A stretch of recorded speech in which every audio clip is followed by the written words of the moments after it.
I will show you today a couple of ways that you can use to connect your containers to the physical infrastructure. This would be mostly a whiteboard session. And before going to my whiteboard, let me tell you about a thing that I found it particularly intriguing when I first started with Docker and Docker networking, and that is uh, you need macvlan or Ipvlan in order to connect directly to your physical infrastructure. And by direct connection, I mean without netting and port publishing. And I found this advice on various places on the internet, and that's just not true. And later in this session, I will tell you why. So let me go to my whiteboard. I already draw a couple of things here. Because I will demonstrate these things in a virtual machine, I represented the virtual machine here with this boundary. Um, so in my virtual machine, I have the physical interface, let's say, which is EMP0S8. And this physical interface is connected to the real physical interface. Infrastructure is binded to my physical machine ETH0, let's say, and we can consider this as the broadcast domain segment, which has also a default gateway, this one here, this router here. And let's also put some IP addressing over here.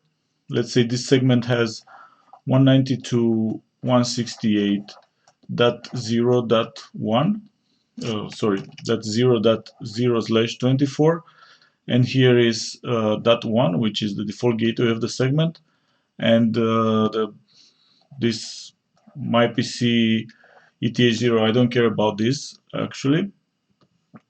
And over here, this 172.17 should be the Docker subnet, the Docker bridge network subnet, and this would be this Docker 0 here should be the bridge. It's actually a layer 3 interface, but it's also acting as a bridge, and it has the first IP in this range, 172.17.0.1. And the way things work whenever with this bridge networking is that whenever you are creating a container, let's say you are creating a container C1 and another one here C2, you will see a virtual Ethernet interface that has the Docker 0 as the parent interface, the master interface. It's a slave interface for the bridge, for the Docker 0 bridge. So you will see interfaces like this, VTH1, VTH2, that have their corresponding pair inside the containers. Here you'll find something like this. So this is the way that the bridge interface can communicate from the default namespace to the namespace of the container. That's why he's using this virtual Ethernet pairs, because they can live with one leg in namespace and the other in the other namespace. So that is that. Sorry. And because my virtual machine, or because here I have a normal TCP/IP stack, what's happening further is that I can do packet forwarding between these two interfaces, EMP0S8 and Docker 0. So on one side I will do packet forwarding, but on the other side I will be doing NAT both ways. So I will do SNAT and DNAT All right. So why Docker is using NAT is to simplify things from the routing perspective, because I don't want to bother with routing my Docker IP class in my physical infrastructure here. So if I'm not using NAT here, of course I will need to have routes on my gateway here. So I need to tell this router that 172.17.0.0 is out this interface through this gateway. Let's say EMP0S8 also has an IP interface, an IP address from 192.168.0.0, which is that 10. All right. So I will be routing for the Docker network through this interface. So this is the way things are working. My external infrastructure doesn't need to know the details of the IP addressing of my containers. They just know the one identity that is presented to them, and that would be this one right here, the IP address of this interface. So this is how things are working in the default configuration. If you want to get rid of NAT and communicate directly, you can do that. There are actually two ways, and not use macvlan and Ipvlan. There are actually two ways. One of them is very, very simple, and I will show it to you right now. Let me go here, and again, I have my physical interface EMP0S8. Actually, let me do it different. I have the Docker 0 bridge, and I will put EMP0S8 as a slave interface to my Docker bridge, and then I can have the virtual Ethernet interfaces as before, which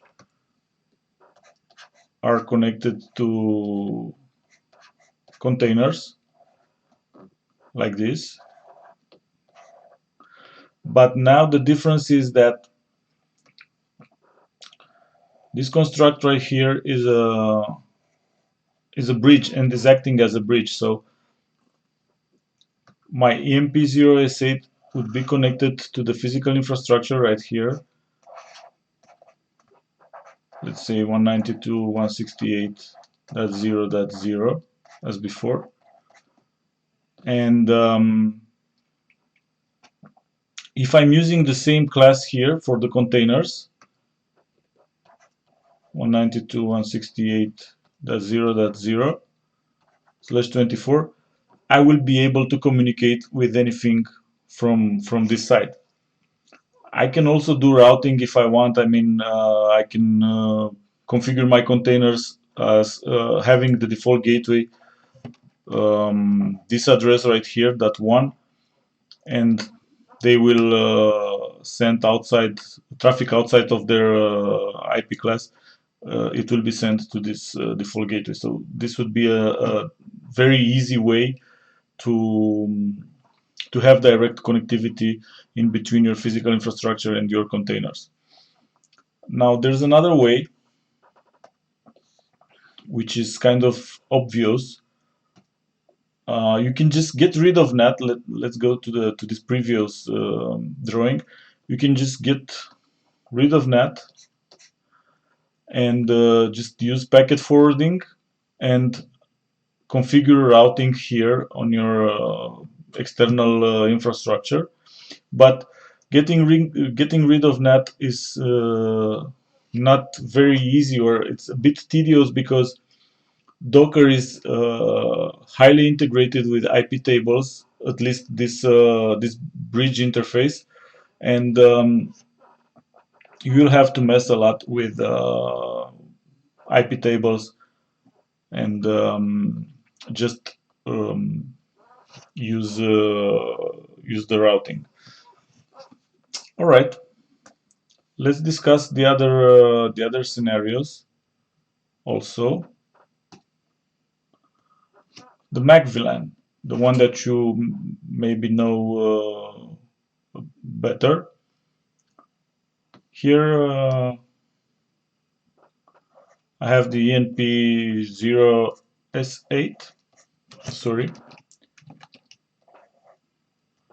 and this would be the parent interface for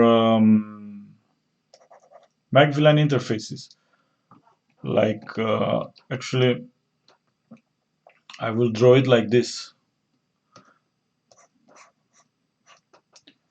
Let's say this is C1 and this is C2.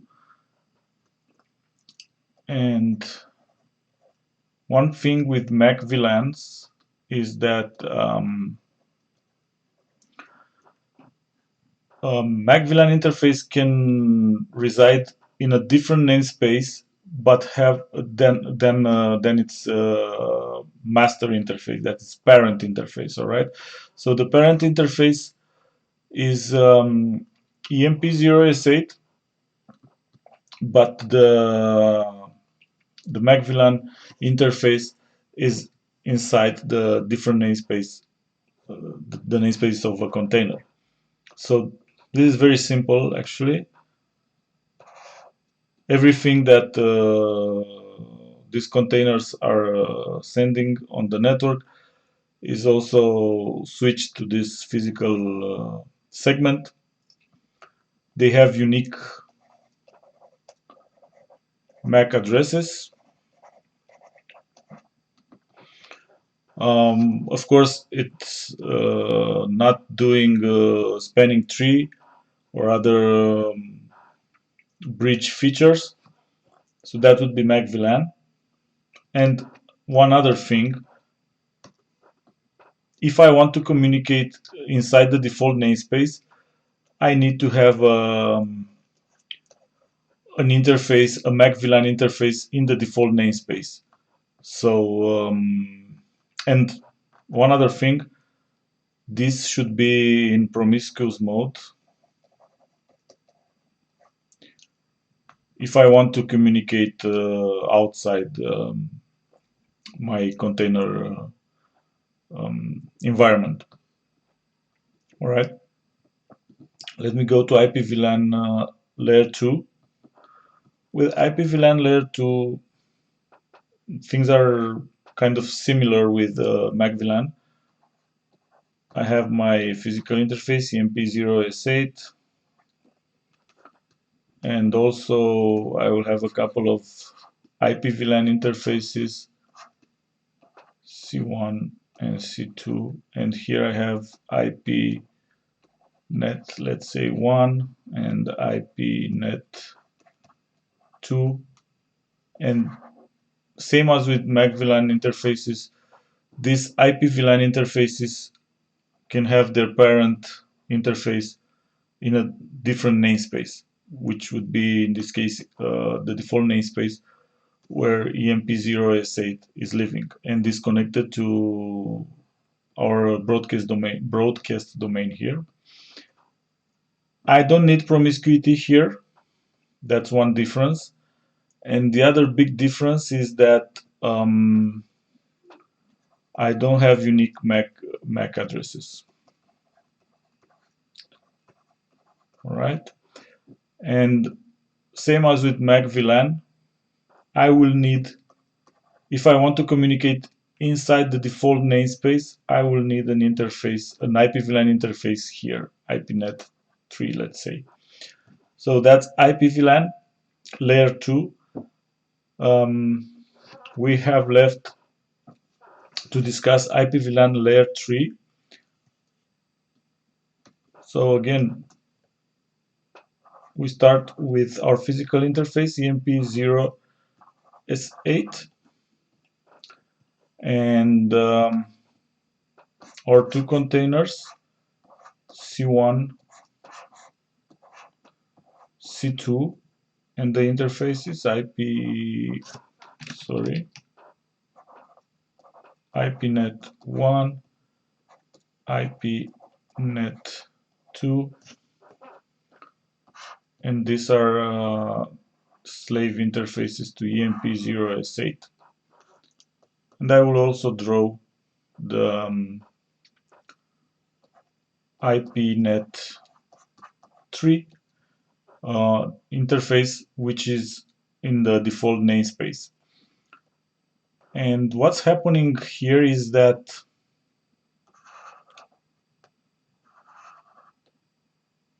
traffic is not bridged. Traffic from Ipvlan interfaces is not bridged to EMP0S8 and going out here. So there will be no broadcast here. And things and packets will be actually routed outside. So the way this works usually is that the Ipvlan interface from the default namespace, this one, will be functioning as a gateway interface. So let's say this would be 172.17.0.1, and my